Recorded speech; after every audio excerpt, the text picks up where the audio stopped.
The glass slipped from Maren's hand before she could catch it. It hit the marble floor of Calloway Hall and shattered, and every head in the ballroom turned. For one excruciating second, 300 aristocratic guests looked directly at her, and then, just as quickly, looked away. Not because the moment had passed. Because she was Maren Ashcroft, and Maren Ashcroft was not worth watching. She knelt and began gathering the broken pieces with her bare hands. "Leave it for the staff," Sylvie said from behind her, not unkindly, which was somehow worse. "You're embarrassing yourself." Maren kept her eyes on the floor. "I am the staff, apparently." Sylvie laughed, a bright, carrying sound that made two nearby guests turn and smile without knowing why. "Oh, don't be dramatic. Tonight is Petra's night. Try to look less like a mourner at your own funeral." Maren stood. She set the broken glass on a passing servant's tray, nodded her thanks, and smoothed her dress. The dress was gray. It had always been gray. No one had suggested otherwise. Across the ballroom, Petra stood at the center of a glittering circle, her engagement ring catching every candle in the room. Diamonds and sapphires.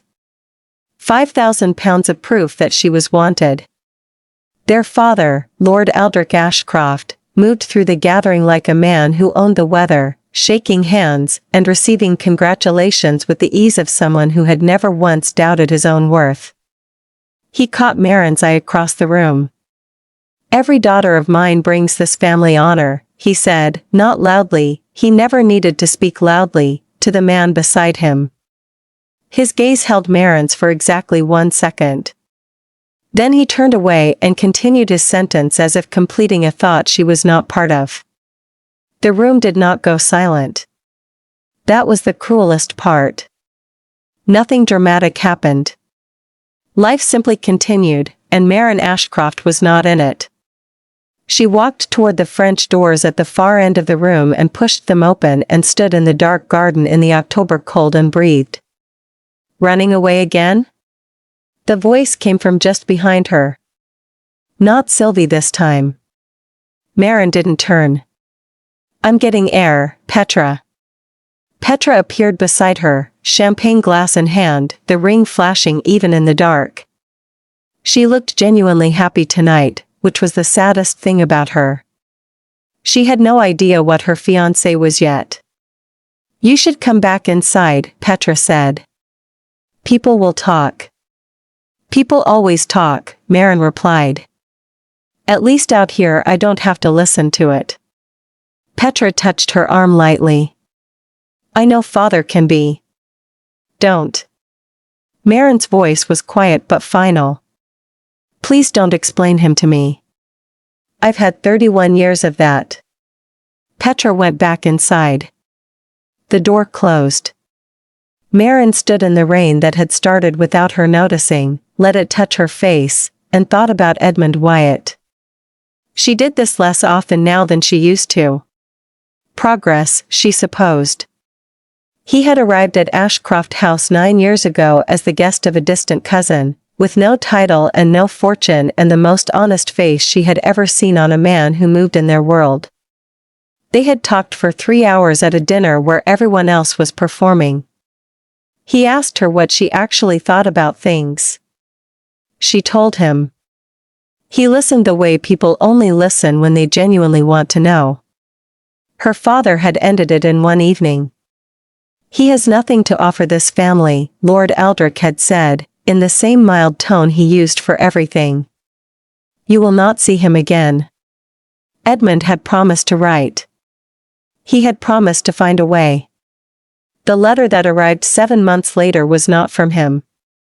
It was about him. A fever, somewhere near the coast of Portugal. He had been gone 3 weeks before the news reached England. Maren had read the letter twice, folded it, placed it in the small wooden box under her bed, and gone downstairs to finish organizing her sister Sylvie's engagement celebration, which was the following week and needed table arrangements. She had not cried then. She was not crying now. She had simply learned, over many years, that the grief was always there and the world simply didn't stop for it. She went back inside. The week that followed was the same as every week. She managed the household. She wrote the correspondence her mother found tedious. She smoothed over the tension between the cook and the head maid before it became something requiring intervention. She sat at dinners where she was invisible and performed the social function of a woman who had given up wanting things for herself, because it was easier than the alternative. Then Duke Caspian Thorne came to Calloway Hall. She had heard the name, of course. Everyone had. England's wealthiest duke, coldest stone, had not attended a social gathering willingly in 3 years, not since his betrothal to Lady Isolde Vane collapsed when her affair became known. He had been devoted to her publicly and she had been performing devotion privately while being something else entirely to someone else. The papers had been polite about it. The truth was not polite. He arrived at the second Ashcroft engagement banquet, Petra's formal celebration, without announcement, which caused the kind of controlled panic that aristocratic households manage by pretending not to panic. Maren spent 20 minutes redirecting seating arrangements and emerged into the ballroom just as he walked through the main doors. The room changed. She watched it happen from the doorway, the way conversations faltered, the way heads turned, the way even Sylvie straightened almost imperceptibly. He was tall and dark-haired and moved with the particular stillness of a man who had stopped caring what rooms thought of him. He was not looking at anyone. Then a maid carrying a tray of champagne flutes stumbled on the edge of a rug, and the tray went sideways, and glass exploded across the floor, and the maid, a girl of perhaps 17, cut her palm on the wreckage and began to cry quietly on her knees, which was somehow more terrible than if she had cried loudly. Everyone around her stepped back. Maren was already moving. She crossed the room, knelt beside the girl, took her own handkerchief from her sleeve and pressed it firmly against the cut. "Keep your hand up," she said quietly. "What's your name?" "Netta," the girl managed. "Netta. You're all right. Keep looking at me." Maren turned to a nearby footman. "Fetch the housekeeper, please, there's glass to clear and this young woman needs to be seen to properly." She stayed until the housekeeper arrived. She helped Netta to her feet. She said something in the girl's ear that made her stop shaking.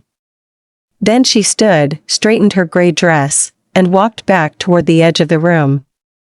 She had not noticed the man who had stood watching her from 6 feet away for the entire duration. Until he spoke. "You asked her name," Duke Caspian Thorne said. Maren stopped. Turned. He was looking at her with an expression she could not immediately read, not admiration exactly, more like someone recognizing a word in a language they had nearly forgotten. "Of course I did," Maren said. "It's her name." He was quiet for a moment. "You'd be surprised how many people in this room don't know the names of the people who serve them." "I'm not surprised at all," she said. "I've been one of the people they don't see for most of my life." She did not know why she had said that. She never said things like that. The champagne, 2 glasses over the course of the evening, had perhaps loosened something she usually kept tightly managed. But Caspian Thorne did not look uncomfortable. He looked, if anything, more attentive. "May I ask your name?" he said. "Maren Ashcroft." She watched his expression for the flicker of recognition that always came when people connected her to her sisters. The slight recalibration. The faint disappointment. It didn't come. "Would you dance with me, Miss Ashcroft?" he asked. The room heard it. Of course the room heard it. 300 people and not one of them was not paying attention now. Sylvie, across the floor, had gone very still. Maren looked at him for a long moment. "I should warn you," she said. "I'm not very good at performing being happy to be here." "Good," Caspian said. "Neither am I." She took his hand. They danced, and then they talked, and the talking was the thing that neither of them could stop. She told him that she found the rituals of aristocratic society exhausting in the way that only someone who had spent a lifetime on their edges could find them exhausting, not with contempt, but with a bone-deep weariness for the performance of it all. I would rather, she said, spend an evening with the cook talking about bread than an evening in a ballroom talking about nothing dressed as something. The cook, he said. In this house? Mrs. Denton. She has 11 grandchildren and an opinion about everything. She is the most interesting person on this estate. Caspian Thorne laughed. It was a real laugh, surprised out of him, unguarded, and Maren felt something shift in the room's atmosphere without quite understanding why. What she did not know, and what he did not say, was that he had not laughed like that in 3 years. Sylvie found her after the dance, gripping her elbow with fingers that were meant to look affectionate and felt like a warning. What are you doing? Sylvie said, her smile fixed perfectly in place. Talking, Maren said. To the Duke of Thornfield. That appears to be his name, yes. Sylvie's grip tightened. Don't make a fool of yourself, Maren. Men like him don't mean anything by a dance. You know that. Maren looked at her sister steadily. I know what you think I know, she said. That's not the same thing. She walked away. Sylvie watched her go with an expression she did not bother to hide, because there was no one watching Sylvie. In the weeks that followed, Caspian came to Calloway Hall 4 times. Then 6. He brought no explanation and no declaration. He simply arrived and found Maren wherever she was, in the morning room going through correspondence, in the garden cutting the last of the autumn roses, once memorably in the kitchen listening to Mrs. Denton's account of her youngest grandchild's first word, and they talked. About books, about the absurdity of the world they both moved through, about loss in the oblique way people talk about loss when they are not yet ready to name it directly. Lord Aldrich began treating Maren with a bewildered new courtesy that she found, if anything, more alienating than his indifference. Lady Rowena invested in 2 new dresses for her daughter, pale blue silk and ivory muslin, as if Maren were a property being prepared for market. Sylvie's pleasantries toward her became so studied they were almost painful to receive. Maren watched all of it and felt, for the first time in years, that she was standing in a world she did not recognize. Then came the London dinner. Sylvie had arranged it, Maren found out later, specifically to seat Lady Isolde Vane at the same table as Caspian. Lady Vane arrived in emerald silk, precisely poised, her beauty calculated and deployed the way a weapon is deployed. She directed her full attention at Caspian across the table with the practiced warmth of someone who had never once had to wonder if they were worth looking at. Caspian was polite. He was perfectly, completely, glacially polite. He answered her questions and contributed nothing further, and his eyes moved to Maren twice during the soup course alone. Maren, for her part, said very little during the dinner. She was watching the muscle in Caspian's jaw work through the effort of being in that room with that woman, and she thought, I know what it costs to hold something together in a room that asks too much of you. I have been doing it my whole life. After dinner, he found her by the window in the hallway. You were quiet tonight, he said. I was listening, she said. To what? To what you weren't saying. She met his eyes. You don't have to be anywhere near her again. Not for anyone's social strategy. He was quiet for a long moment. You noticed that. I notice most things, she said. No one watches me, so I watch everything. Something changed in his expression then, something opened that she had not seen before. He said, very quietly, I think you might be the most honest person I have encountered in a decade. I'm just tired, she said. Honesty is what's left when you run out of energy to perform. He laughed again. This time it didn't surprise either of them. 3 nights later, at a dinner at Calloway Hall, Sylvie made a remark, aimed just slightly too loud at a guest, about Maren's habit of collecting people below her station. A gentle cruelty. The kind she had perfected over 30 years. Caspian set down his glass. Miss Ashcroft, he said, clearly, in the sudden quiet, has more genuine grace in the way she speaks to a frightened maid than most people in this room could manufacture in a lifetime of trying. Sylvie's smile did not move. Everything behind it did. Lady Rowena found the tablecloth suddenly fascinating. Lord Aldrich cleared his throat. Maren looked at her hands in her lap and felt something she had no name for, a heat behind her eyes that was not quite tears and not quite anger and not quite gratitude but was made of all three. No one had ever done that before. In 31 years, not once. The Keldmore Royal Banquet came 3 weeks later. Maren wore silver silk because Lady Rowena had chosen it and she had not had the energy to argue. She felt out of place the moment she arrived, younger women, more confident women, Lady Vane present and luminous near the entrance. Maren found a chair near the wall and sat and told herself she was fine. Then the room shifted the way it always shifted when Caspian entered. He came across the floor directly to her. He did not stop to greet anyone. He did not scan the room.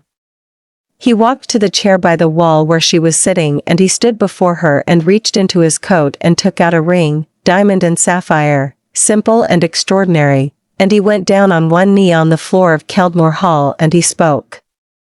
Not about her beauty. Not about her family. Not about what this would mean for his name or hers. You have been kind when kindness was never rewarded, he said. You have held your dignity when everything around you worked to take it from you. You have seen people, truly seen them, when the world arranged itself to make you feel unseen. I want to spend the rest of my life being worth the attention of someone like you. Maren Ashcroft. Will you be my Duchess? The room was so quiet she could hear the candles. Sylvie's glass slipped from her fingers and hit the floor. Maren looked at this man, this difficult, guarded, finally honest man, and felt, for the first time in as long as she could remember, that the world had made some small correction in her favor. Yes, she said. Simply. Without performance. He slid the ring onto her finger and stood and the room erupted and Maren looked past all of it, past Sylvie's frozen face and her mother's desperate recalculation and her father's stunned attempt at a smile, and she looked only at Caspian, who was looking only at her. Years passed the way years do, with grief in them and joy in them and work that mattered. Maren became a duchess who was known for the people she championed, not the parties she hosted. She learned the names of every person who worked at Thornfield Manor. She built a school for the village. She wrote letters that changed things. She laughed, often and without apology, with Mrs. Denton's replacement, who had 14 grandchildren and even stronger opinions. Sylvie's marriage ended with debt and silence. Petra's unraveled into something quiet and joyless. Lord Aldrich's estate diminished by degrees. The family that had planned to send Maren away to a distant cousin watched her become the most quietly powerful woman in the county and did not speak of it directly. Then one November morning, a carriage arrived at Thornfield's gates. Maren opened the front door herself, she always did, the butler had given up insisting, and found her sister standing on the step. Sylvie looked smaller than she had ever looked. Petra's eyes were tired in the way that years of unhappiness make eyes tired. Neither of them spoke first. Maren stood back and held the door open wide. Come in, she said. I'll have tea brought. She did not make them explain themselves. She did not inventory the cruelties. She offered warmth without conditions because that was what she had always done, even when no one deserved it, and she was not going to stop now simply because she had the power to withhold it. That was the whole story. Not the ring. Not the title. Not the moment the room went quiet at Caldmore. The door, held open. The tea, already coming. The woman who had survived everything still being, without effort or performance, exactly herself. If this story found something in you, stay for more, subscribe so you never miss a new story, drop a comment telling us who you were rooting for, and hit like if the Duchess of Thornfield was worth your 15 minutes. There are more stories just like this one waiting for you on this channel.